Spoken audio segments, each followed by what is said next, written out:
My sister was a single mom to my niece Ellie for 8 years. Then she met her husband Rich, and very quickly she ended up pregnant. Ellie really didn't know Rich at all by that point, and she wasn't thrilled. My sister was of the opinion that Ellie would come around in time.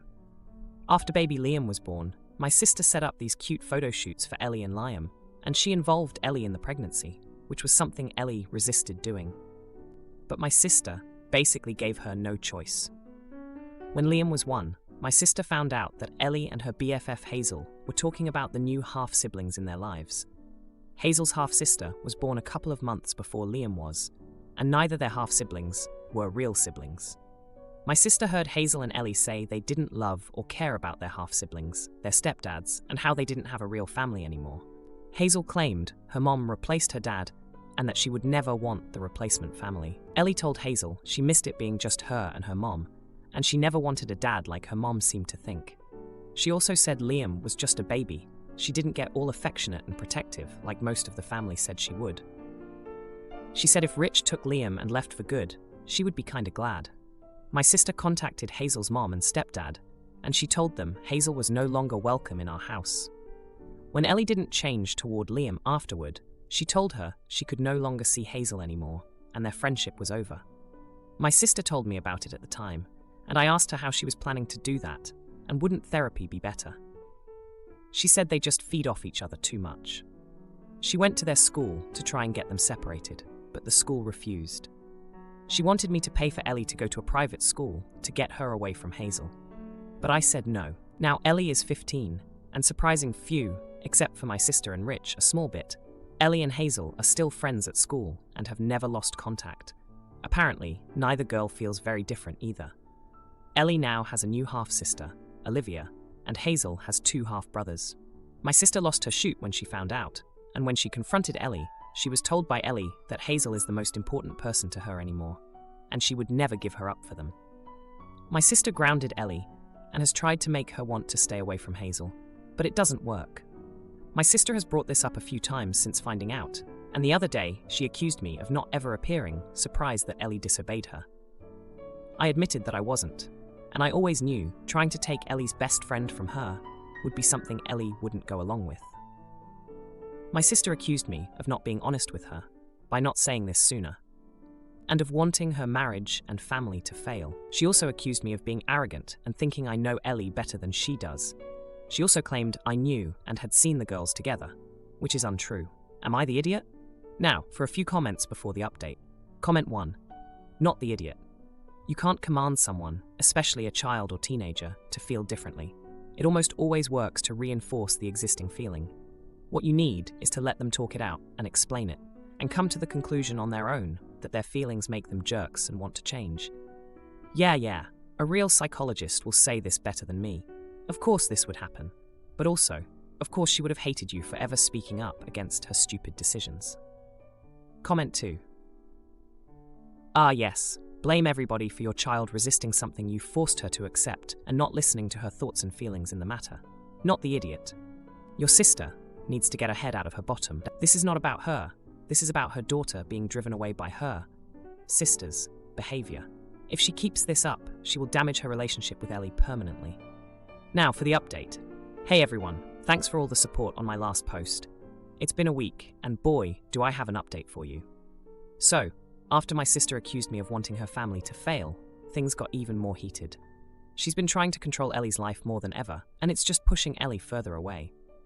My sister's been monitoring Ellie's phone, setting earlier curfews, and even trying to pick her friends for her.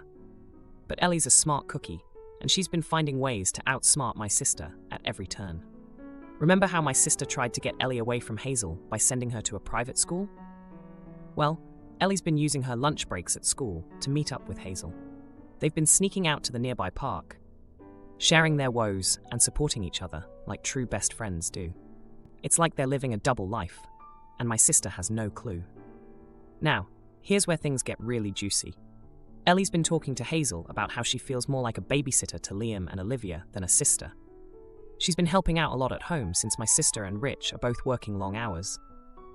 It's like Ellie's taken on a third parent role, and she's feeling the weight of it all.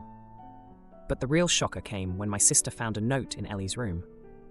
It was from Hazel, talking about a plan to run away together once they turned 18. My sister lost it. She confronted Ellie, and there was this huge blowout. Ellie shouted that she felt trapped and that Hazel was the only one who understood her. My sister was in tears, and Rich was trying to play peacemaker, but it was a mess. In the midst of all this, my sister somehow got it into her head that I was the one who gave Ellie the idea to run away. She thought I'd been secretly meeting with the girls and encouraging their rebellion. I was shocked. I had no idea about any of this, and I told her as much. But she wouldn't believe me. She said I was the only one who knew how Ellie felt and that I must have been the one to plant the seed. Now, let's rewind a bit to when Ellie was younger. She always had this adventurous spirit, this dream of traveling and seeing the world. It was something she and I talked about a lot. We'd look at maps and she'd point to all the places she wanted to go. I guess my sister remembered those conversations and thought I was still influencing Ellie's decisions. But here's the thing. I haven't had those kinds of talks with Ellie in years. Sure, I knew she was unhappy, but I never suggested she run away. That's just not something I would do. I care about Ellie's well-being, and I wouldn't want her to make such a drastic decision without thinking it through. So, after a lot of arguing and explaining, my sister finally understood that I wasn't behind Ellie's plan. It was a misunderstanding, but it showed just how much my sister is struggling to connect with Ellie. She's so wrapped up in her own fears that she's seeing conspiracies where there are none.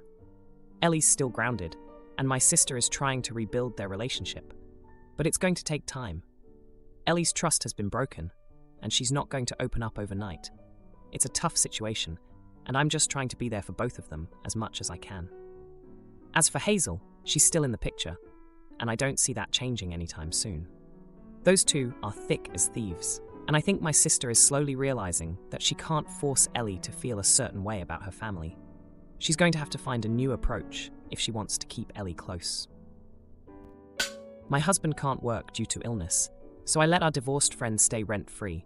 But nosy neighbor spreads filthy lies, and now my marriage is on the rocks with therapy as our last hope.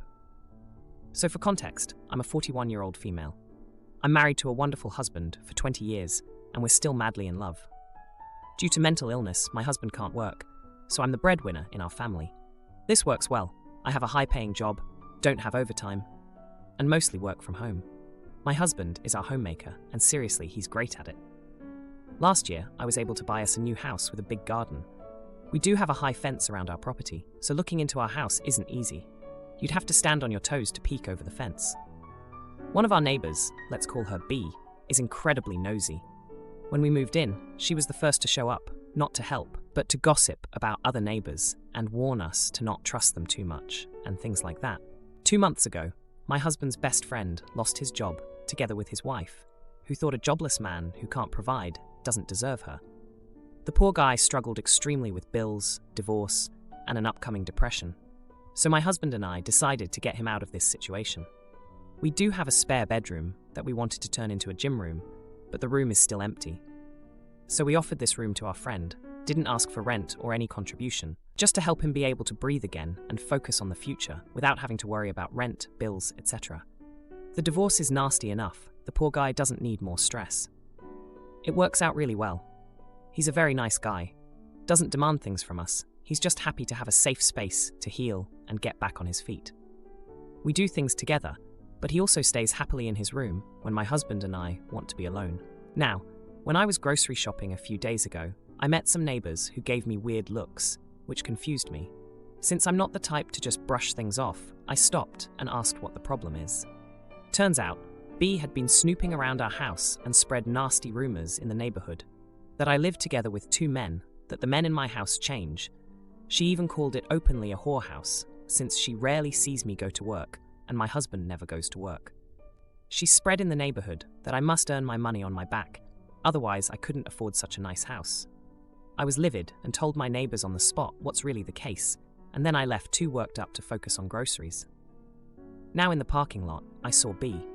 In my fury and rage, I stormed up to her and started screaming at her. I told her whoever I invite into my house is none of her business and to stay the frick away from us. My family is not her concern, and if she ever badmouths me again, that won't go well. Then I simply left, not wanting to hear any word from her. Now some of my friends think I massively overreacted, while others think I just was protecting my family and friend. and gossip can hurt badly too, so I'm here for final judgment. Now, for a few comments before the update. Comment 1. This may just be the New York in me, but I think you did the right thing. Honestly, I can't believe you had the strength to even hold back, because I think what you did was really mild. People are too comfortable now when talking about others because there are no consequences, so glad you stood up for your family. Comment 2. Not the idiot, but don't waste the opportunity to mention to any neighbors that she starts all these rumors, so no one knows what she's busy doing. Tell them all the things she said about each of them. Make it up. Make it outrageous. Turn her into the pariah. Now for the update. Hey everyone, thanks for all the comments on my last post. I really appreciated the support and advice. So it's been a month since the whole blow-up with my nosy neighbor B, and boy, do I have an update for you. After the confrontation in the parking lot, things seemed to calm down. B kept her distance, and my husband and I went back to our usual routine.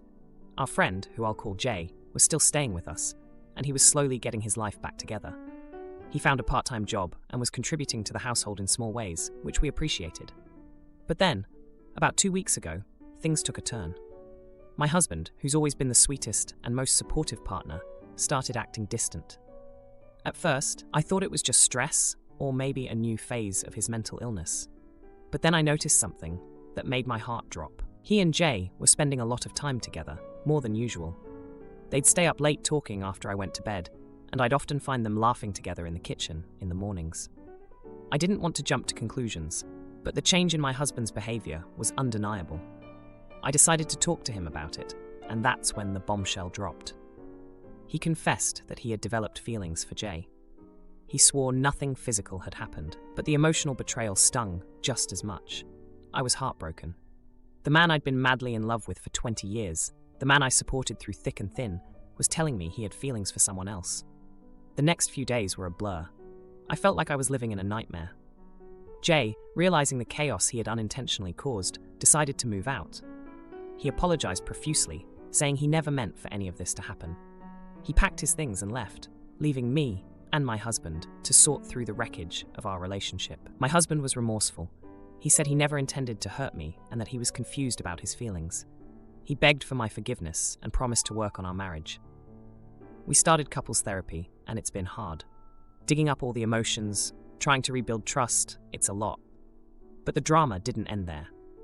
Remember B, the nosy neighbor? Well, she somehow caught wind of the tension between my husband and me. She must have seen Jay leaving with his things, because the rumors started up again, this time with a new twist. She was telling people that my husband and I were getting a divorce, and that Jay had been the cause of it. I was furious. Not only was I dealing with my own heartbreak, but now I had to deal with B's twisted version of events spreading through the neighborhood. I confronted her again, this time more calmly. I told her that whatever was happening in my home was none of her business, and that she needed to stop spreading lies about us. She just smirked and walked away, but I could tell she enjoyed the drama she was creating. The confrontation with B didn't go unnoticed. Other neighbors started reaching out, some with genuine concern, and others just looking for gossip. I shut them all down. I wasn't about to air my dirty laundry for the whole neighborhood to see. Through all of this, my husband has been trying to make amends. He's been attentive, helping around the house more, and he's been open about his therapy sessions. But I can't shake the feeling of betrayal. I still love him, but I'm not sure if that's enough anymore. So that's where we are now. My husband and I are in a fragile place, trying to piece together a marriage that's been rocked by an emotional affair. B is still a thorn in my side, but I'm doing my best to ignore her. And Jay, well, he's gone, but the impact of his stay lingers in my home. Sister-in-law can't swim and refuses to snorkel, so I leave my toddler with her, but after she apologizes for her attitude, it comes out she's jealous of my pregnancy, and brother-in-law is gay. I, 34-year-old female, recently went on a snorkeling trip with my husband, brother-in-law, sister-in-law, brother-in-law's wife, and the kids, my sons, ages 7 and 3, plus my brother-in-law and sister-in-law's son, who is 8 years old. When I was planning this trip, all of the communication from my brother-in-law and sister-in-law was always like, "We are so excited to go," or "We are looking forward to it." So I was always under the impression that everyone was going to, get in the water and go snorkeling. Heck, my sister-in-law and I were talking about what reef-safe sunscreen to buy before the trip. And then we get on the boat, and we're headed to the reef. Everyone's getting their snorkeling gear out, reapplying sunscreen, and I started to inflate my toddler's armbands. When my sister-in-law saw me, she looked a bit confused and asked me whether my husband will be looking after both the boys in the water. I said my husband will go snorkeling with our 7-year-old while I get in the water and stay near the boat with our toddler. I'm 5 months pregnant, and I didn't want to stray too far from the boat with a toddler. The day was beautiful and visibility was amazing, but no way was I going to let my husband handle both kids by himself. This wasn't a beach. We were literally jumping into the sea from the boat. She told me she assumed I'd be staying on the boat because of my toddler and my pregnancy. I told her no. I can't really do that. Look, both of my kids love the ocean. If my toddler saw his dad and brother get in the water while he's stuck on the boat, believe me, we'd all be suffering. I asked her if there's a specific reason why she didn't want to get in the water, and she said she's not a good swimmer. She then asked me whether I'd be okay with my 7-year-old going with my brother-in-law while my husband took our toddler. I said no because I wanted at least one adult per child. I told her she could put on a life jacket and join me in the water, but she said no. She then asked me to stay with her because she didn't want to be alone. She wasn't actually alone. The captain was on the boat, but I guess she didn't want to be alone with a stranger. I didn't stay on the boat. She only gave me one-word answers on the way back home, but I got a message 2 days ago. She basically said that she was wrong to assume that I would stay on the boat, but she thought I would stay as a good host. I told her I'm sorry she felt that way. She called me a butt that can't even properly apologize. I promptly cut that off and let my husband deal with it. My sister-in-law has called me multiple times since, but I haven't answered. My brother-in-law is unhappy that I'm ignoring her and told my husband to make me talk to her. Now, for a few comments before the update. Comment 1. Not the idiot. If she needs someone on the boat, she should have called her own husband back in. Was he aware she was planning to stay on the boat? Did brother-in-law know she wasn't going to swim and also just assume you'd babysit her? And he has the gall to be annoyed with you? ETA, your sister-in-law sounds like a child who can't stay on her own for a bit. I mean, come on. Comment 2. She told me she assumed I'd be staying on the boat because of my toddler and my pregnancy. When you assume, you make a butt out of you and me. Abe Lincoln, probably. She thought I would stay as a good host. You didn't host anything. Not the idiot 4. Your husband needs to deal with her and the demanding brother-in-law. Not your circus, not your monkeys. Now, for the update. A lot has happened since my last post about the snorkeling trip. Things have taken some unexpected turns, and I'm still trying to wrap my head around it all. After the whole snorkeling debacle, my sister-in-law's attitude towards me went from cold to downright icy. She started dropping passive-aggressive comments whenever we met, and it was clear she was still holding a grudge. My husband tried to mediate, but it was like talking to a brick wall. She was convinced I had wronged her, and nothing could change her mind. Then, out of the blue, my brother-in-law came over to our house one evening, looking more serious than I'd ever seen him. He confessed that he and my sister-in-law were having marital problems and that the snorkeling trip was supposed to be a chance for them to reconnect. He admitted that they hadn't been communicating well for months and the tension had been building up. The trip, which was supposed to be a fun family outing, had become a breaking point for them. I was shocked. They had always seemed like the perfect couple, always laughing and joking together. But as my brother-in-law opened up, I learned that they had been putting on a facade. They were struggling with infertility, which had put a massive strain on their relationship. My sister-in-law had become increasingly jealous of my pregnancy, and seeing me with my kids was a painful reminder of what she couldn't have. The revelation hit me hard.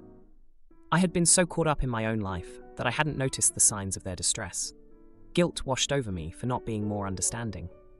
I offered my support, but my brother-in-law just shook his head and said they needed to work through things on their own.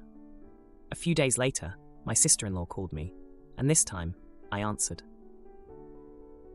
She was crying, apologizing for her behavior, and explaining how hard it had been for her to be around me and my growing family. She confessed that she had been unfair to me, and that her own insecurities had gotten the best of her. We had a long emotional conversation, and I could tell she was genuinely remorseful. I forgave her, and we agreed to start fresh. It felt like a weight had been lifted off my shoulders, and for a moment, it seemed like things were going to be okay. But life had another curveball to throw. Just when my sister-in-law and I were rebuilding our relationship, my brother-in-law dropped another bombshell. He had been seeing a therapist to deal with their marital issues, and through the sessions, he realized that he was gay. He had been struggling with his identity for years and had finally come to terms with it. The news sent shockwaves through the family. My sister-in-law was devastated, feeling like their entire marriage had been a lie. My husband was stunned, not knowing how to support his brother through such a monumental change, and I was caught in the middle, trying to be there for both of them while dealing with my own mix of emotions. The next few weeks were a blur of tears, arguments, and heart-to-heart talks. My brother-in-law moved out, and my sister-in-law started therapy to cope with the end of her marriage. It was a painful time for everyone, but there was also a sense of relief as secrets were brought into the light. As for me, I was left with a bittersweet feeling. I was happy that my brother-in-law could finally be true to himself, but I was heartbroken for my sister-in-law, who had to watch her marriage crumble.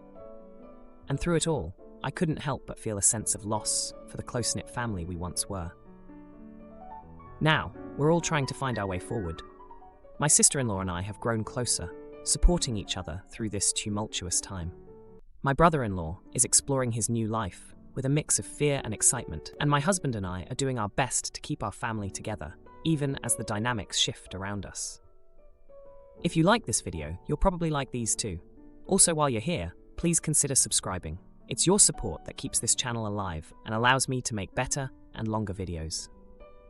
Have a great day.